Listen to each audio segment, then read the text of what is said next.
How do you know when a painting is truly finished? Is it when every detail is perfect? When there's nothing left to fix? Or is it just a feeling?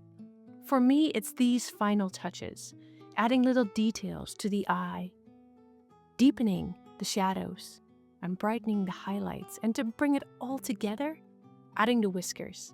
This is my favorite part of any painting, the moment where everything comes together. So let's get started with the eyes, for which I chose my trusty little nail brush. Now I'll put the colors I'll be using on the screen for you. Now before I move on to the shadows and the highlights in the eye, I'm deepening the black in the pupil to make sure the contrast is strong.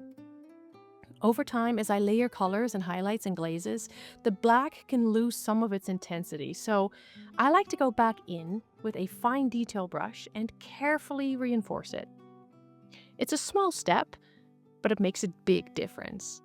It sharpens the focus of the eye, making it feel more lifelike and expressive. A deep, intense black captivates the eye, adding that undeniable sense of life and presence. Cat eyes are especially mesmerizing. They have such a strong, almost hypnotic quality to them.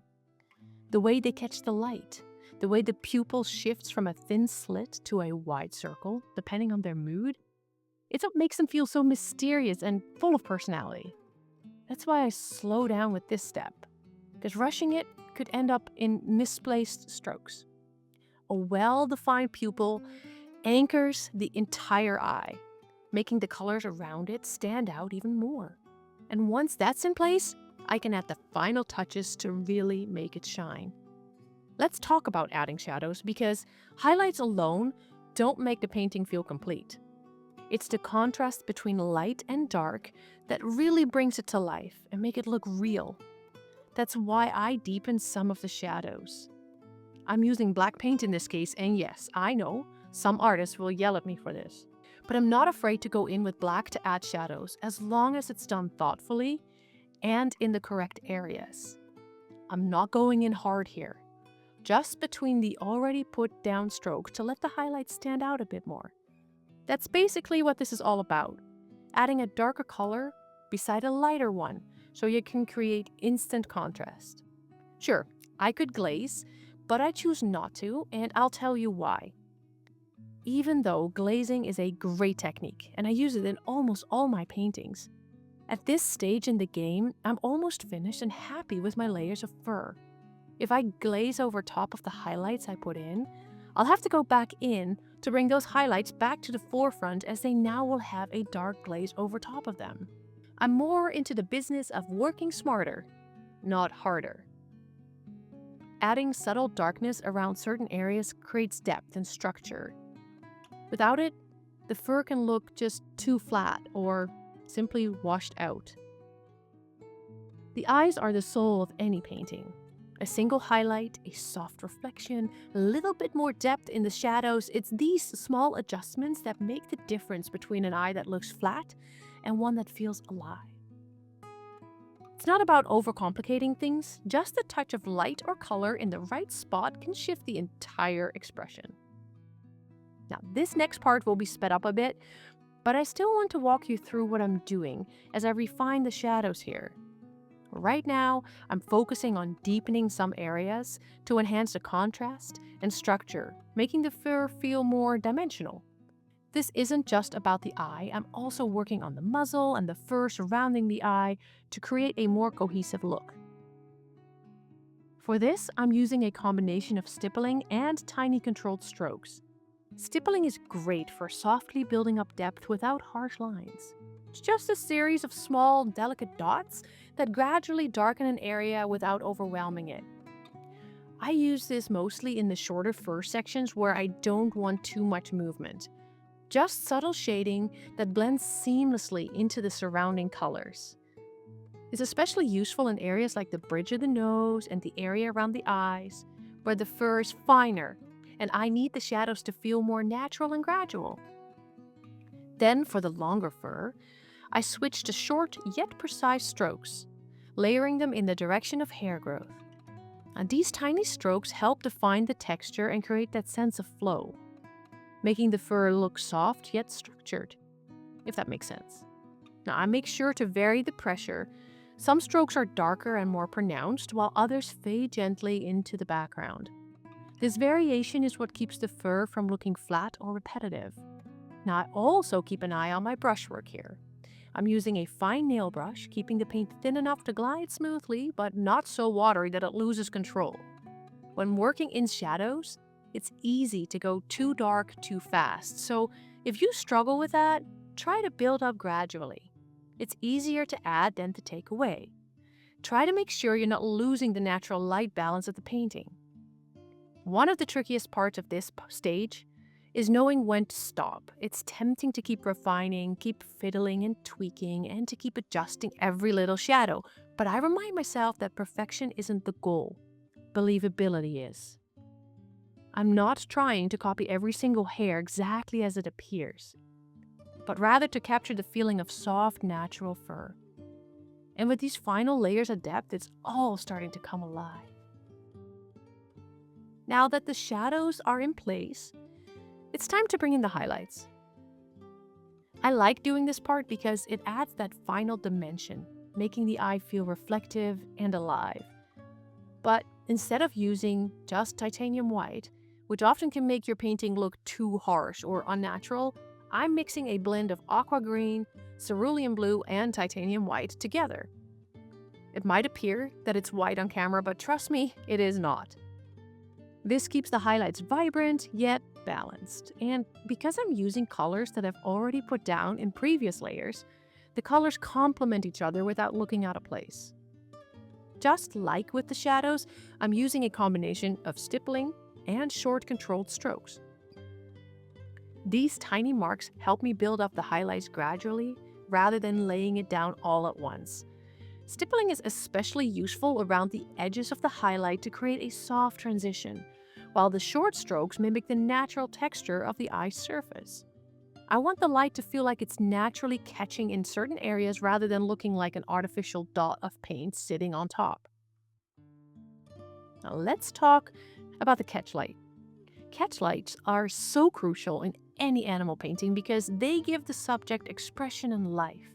Without them, even the most detailed eye can feel dull or lifeless. But there's a fine line between getting it right and overdoing it. If the highlight is too bright, too big, or placed incorrectly, it can make the eye look unnatural or, in some cases, even cross-eyed. Now, on the other hand, if it's too subtle or missing altogether, the eye loses that captivating sparkle. So take a moment to ensure it's placed correctly and stands out without looking out of place.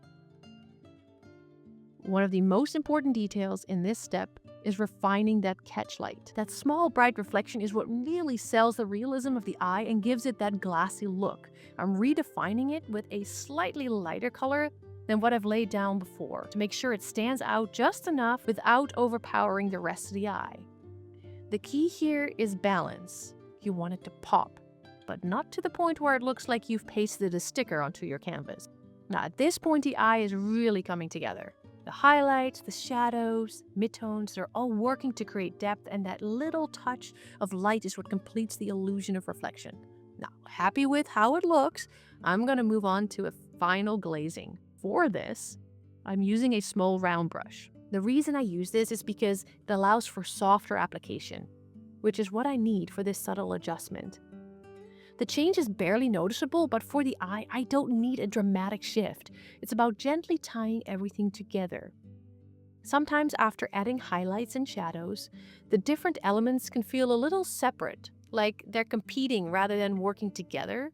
A light glaze helps soften that effect as well as add a little hint of a shadow around the edges of the eyeball. Now with the eye details complete, it's time to shift focus to the next stage, bringing out the highlights in the fur. Just like the eyes, these final touches will help bring the entire painting to life. Going back to my small nail detail brush, I want to focus on the highlights in the fur. All I'm doing really is checking my reference photo and study it for a few seconds and then determine where the light hits the kitty cat the most. Then I take this to the canvas and just add a few strokes here and there. Not overdoing it, because Less is more, remember? If you don't know what I'm talking about, go check out my previous video about painting fur. It's linked in the description. When applying these strokes, I keep my brush light, barely skimming the surface. Too much pressure can make the strokes too thick or too bold, and I want them to feel delicate, like they're catching just the right amount of light. An important thing to keep in mind is to make sure the paint is fluid but not runny. If the paint is too thick, it won't glide smoothly. If it's too watery, it can spread unpredictably or, in some cases, drip down your canvas. I've had it all happen to me before, so it's okay if this happens to you. It's all about finding that balance. Oh, and have a mop brush handy. You've seen me use it after a few strokes. And that's because I really wanted those little strands to be soft. And the mop brush just takes that sharper edge off the stroke and helps to blend it just ever so slightly. One thing I want to emphasize is that I'm not using pure white. White can often look too harsh, too stark even, against the rest of the painting. Instead, I've mixed aqua green with white, just light enough to stand out against the previous highlights, but still blending harmoniously with the overall color palette. This way, the highlights feel natural and intentional, rather than overwhelming. Now, I also pay close attention to the direction of the fur. Every stroke follows the natural flow of the coat, reinforcing the structure and the depth of the painting. I don't want to overdo it. Too many highlights and the fur can start to look unnatural or stiff. I add strokes carefully, only when they help define the shape and the structure. The key is restraint, just enough to create that subtle shimmer without overpowering the depth of the shadows.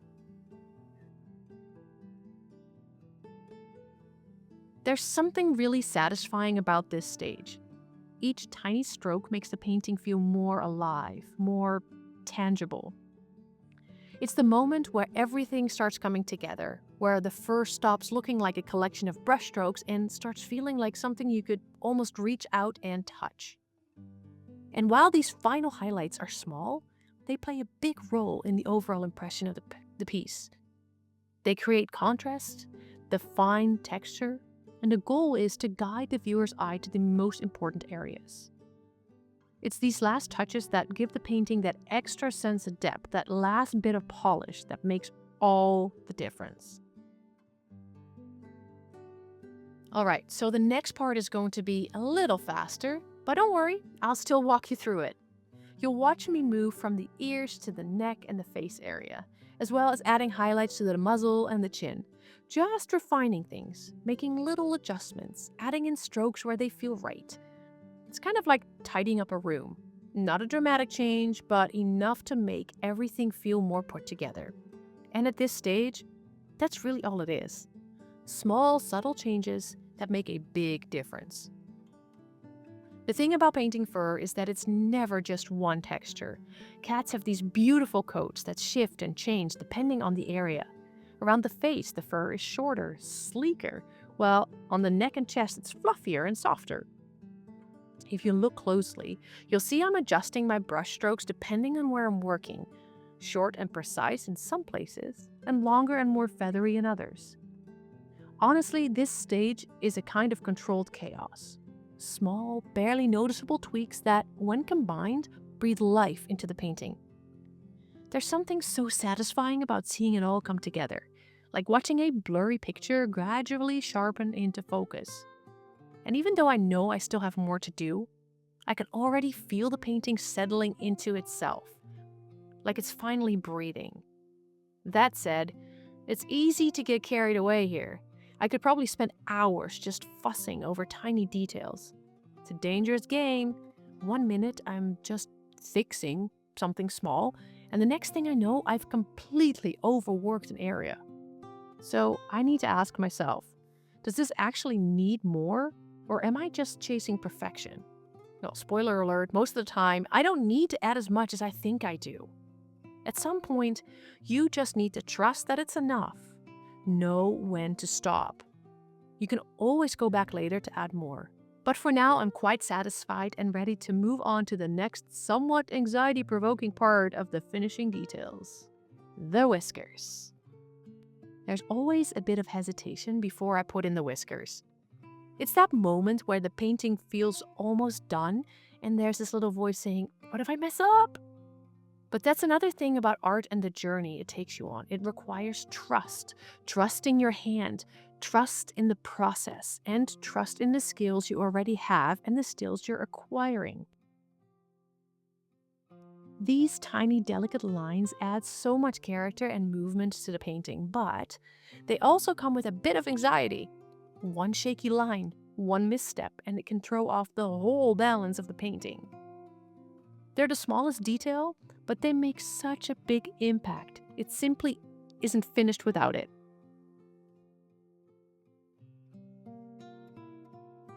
When I put in the next whisker, you'll see me making a mistake. I came in too strong and the line didn't look great, so in my infinite wisdom, I decided to put my finger on the canvas and wipe it off, which was dumb because it didn't erase the line, it just smudged the paint. I'm going back to this spot in a bit and I'm going to show you how to fix that, so stick around for that. When it comes to painting whiskers, confidence is key. A hesitant stroke will look wobbly, so I make sure my brush is loaded with just the right amount of paint. Fluid but not dripping. This might take some practice, and if you struggle with whiskers, like I have been too, you're not the only one here. Try using a sketchbook and make whisper-type strokes until you figure out what the best paint-to-water ratio is, as well as how much pressure to use on your brush.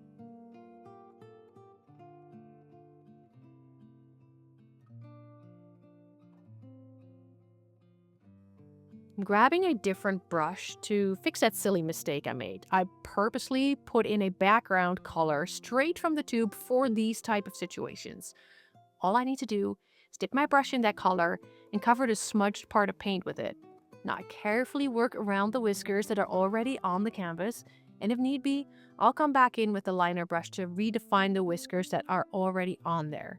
So if you make the same mistake I did, this is one way to fix it. I don't just use diluted titanium white for these whiskers, as many artists tend to do.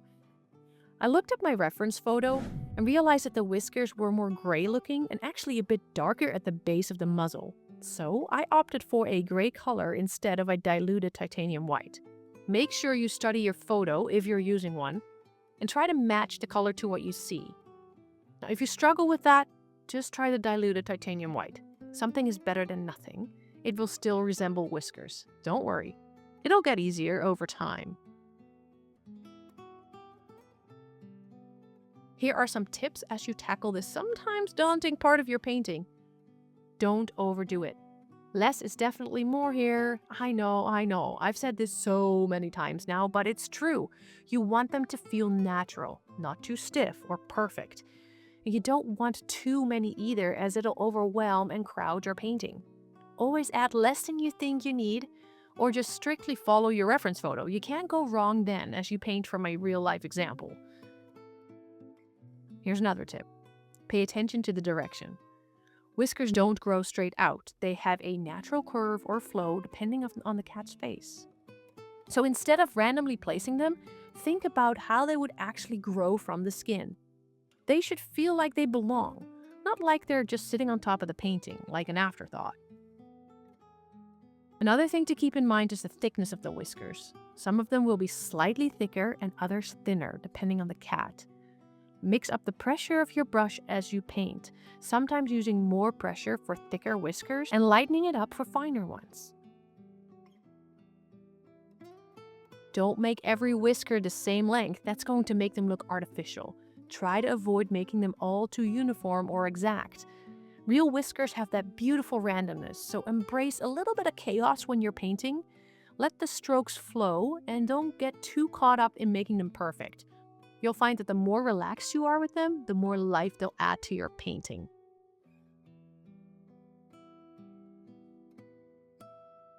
Here's another mistake, but I'm going to show you a different way of fixing it. Now, instead of using my finger, which I still use, bad Mimi, so I grab a round brush, dampened with water, and wipe off the paint that I don't want to use. And again, back in with the finger. Don't do what I do, okay? So I'm going to grab a paper towel to wipe off the paint and water. And just like that, It is as if nothing ever happened. Now, this is by far the best way to get rid of whiskers that didn't go onto the canvas right, and I highly recommend using this method over the earlier one that I showed you. Why do I say that? Well, I am able to immediately try again as I don't have to wait for the paint to dry. Whiskers are tricky, and it's almost certain that you'll make mistakes, but that's all part of the process. Every artist struggles with fine details at some point, so don't be too hard on yourself. Each attempt is a step forward in mastering these tiny but essential details. This is always a bittersweet moment. There's that sense of accomplishment, knowing I've put in every detail I think I needed, but there's also that little part of me that thinks, I need just one more stroke. But that's the beauty of painting. It starts as an idea, goes through a messy middle, and then at some point, it just feels finished.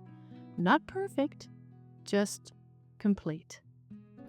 Well, she's done. I finished it. I am actually really excited that it's all done. It's right here beside me. I'm gonna do a little bit of a close-up shot, but I'm so excited that I finished this, and I'm actually really, really pleased with the end result. So let me know what you think. Stay happy, keep your peace, and God bless you.